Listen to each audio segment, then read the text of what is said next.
ScrewAttack had some amazing partners back in the day, but did you know that not everybody wanted to work with us?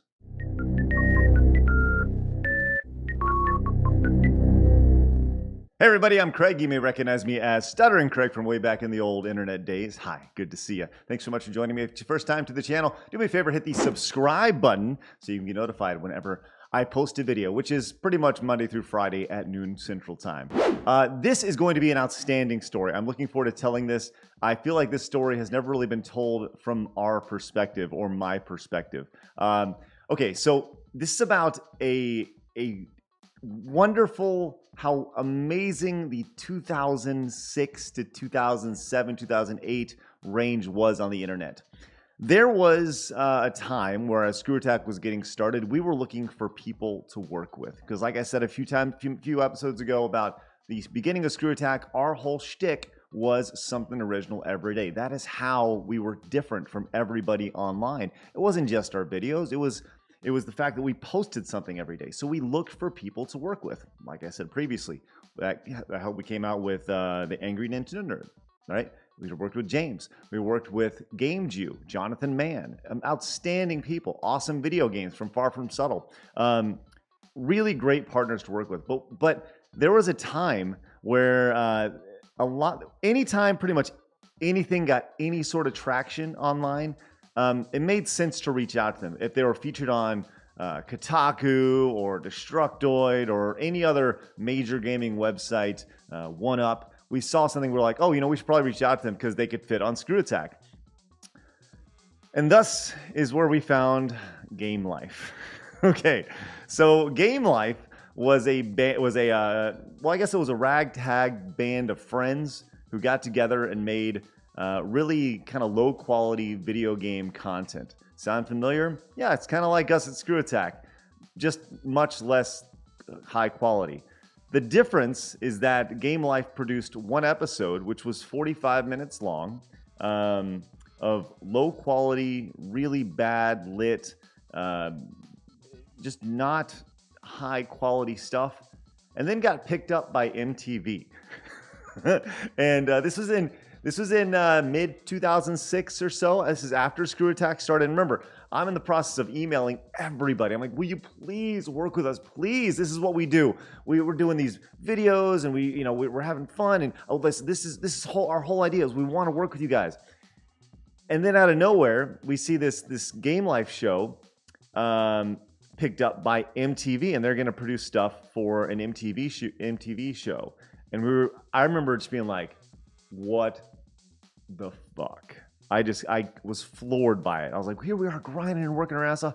And it was a hard lesson on just sometimes it doesn't matter. You got to be the right thing at the right time with the right feel. And so MTV signs these guys to produce some like Wayne's World style content, which is kind of what we felt like we were. And there's some videos about this Game Life show, which was the irony of that was their website, GameLifeShow.com, online. And there's actually some things that are incorrect in those. There's a show I watched actually called Down the Rabbit Hole, which had Guru Larry in it, which Guru Larry actually was on ScrewAttack as well. And I haven't spoken to Larry in a long time. I would actually love to speak with Larry just to see how he's been. But in that episode, as Larry was talking about Game Life, they gained popularity on being featured on Kotaku and Destructoid, pretty much having this like kind of viral video. So I reached out to them to see if they wanted to be on ScrewAttack. Whereas he stated that we reached out to them as we auditioned for Game Life, which was not what happened. We actually reached out to them saying, hey, would you like to be on ScrewAttack? And they turned us down so fast. It was like, you are not big enough for us. And that is one thing that he did get correct in the video was Game Life told us that ScrewAttack was not big enough for Game Life. And it was like, oh, really? Oh, really?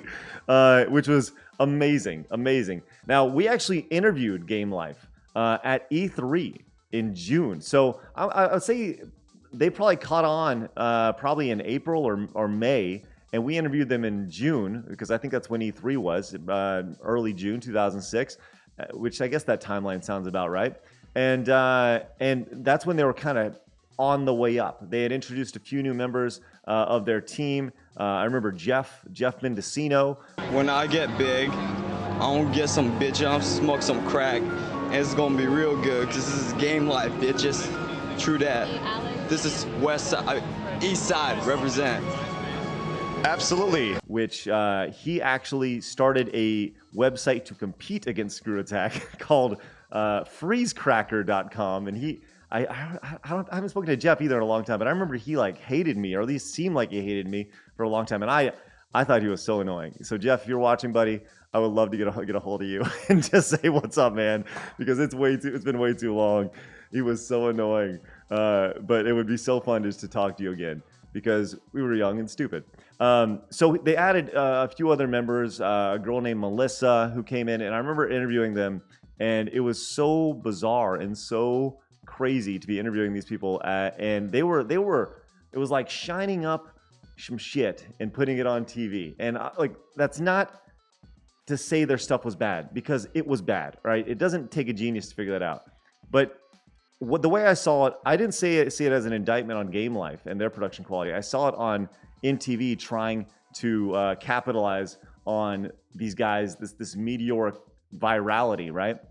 And to our credit as well, we also tried to do that. Look, opportunity comes. So in that sense, we are no better than MTV at the time. I understand the hypocritical stance there, but we were trying to grow a business, and we were trying to catch on to anything that had any sort of momentum. So anyways, they swatted us to half court. It was like, hey, you want to come in? Poof! Dikembe Mutombo, get that shit out there, right out of half court. No. Not today. And man, I got to be honest, we dodged a bullet. It was, if you know anything about the story of Game Life, one of the guys who started it was named Andrew. And this is early 2007 or so. I remember hearing about how he had some sort of issue with a girlfriend or something. And the long and short of it was he made some really bad threats via email to an ex-girlfriend or a girl he liked or something, essentially saying that it was going to be like the Virginia Tech shooting all over again. And that is something that you do not play around with, right? And Andrew was 19, 20 at the time. I don't, outside of interviewing him at E3, it was, that's the only time I actually really interacted with the guy. And he made these threats, and naturally he got arrested for them, and that was the end of Game Life. Game Life essentially shuttered, as best I remember. And I mean, saying that we dodged a bullet is a really, I honestly, I did not mean for it to sound that way when I said it. That's just a saying. So I apologize if that sounded tacky or callous or anything. But so Game Life went away, and it was one of those things where we, looking back on it, it's a crazy little just side story in the long run of ScrewAttack. Just these little markers in the sand that most people don't know anything about. And it's crazy to think about what would have happened, and just the absolute nightmare that would have happened had we actually worked with them and they had the same things happened. Look, nobody does business perfectly. Nobody. If anybody says they can do things perfectly online or run a business the right way 100% of the time, they're lying, right? Everyone's doing their best, and especially in the early days of the internet, especially me, I was just trying to figure this whole thing out. And it was a crazy time where we were just trying to find anything that showed any sort of traction or any sort of production value or had any sort of audience, and be associated with them, because we were trying to grow through collaboration. And I got to be honest, man, it's crazy that it worked out the way it is, and I feel like things happen for a reason, right? I don't know where the rest of the people are. I know that Andrew obviously got in a lot of trouble. I don't know if he's still arrested or under house arrest or anything like that, or where any of the other team is from Game Life, but I hope everybody that was on Game Life found the right path in life. If you guys ever get a chance to see this, wherever you are, I hope you're in a good place. I hope that you guys look back on your time of Game Life and you think fondly, and I hope you also remember the time you rejected us to half court and said, no, we will not be on ScrewAttack. But it's those fun little life lessons that make the journey so much fun. Once again, if you guys enjoy these stories, I would love to share more of them with you. hit the subscribe button and come join me. That's the fun of this bad boy. There you are. There you are. Thank you, button, for coming and join me.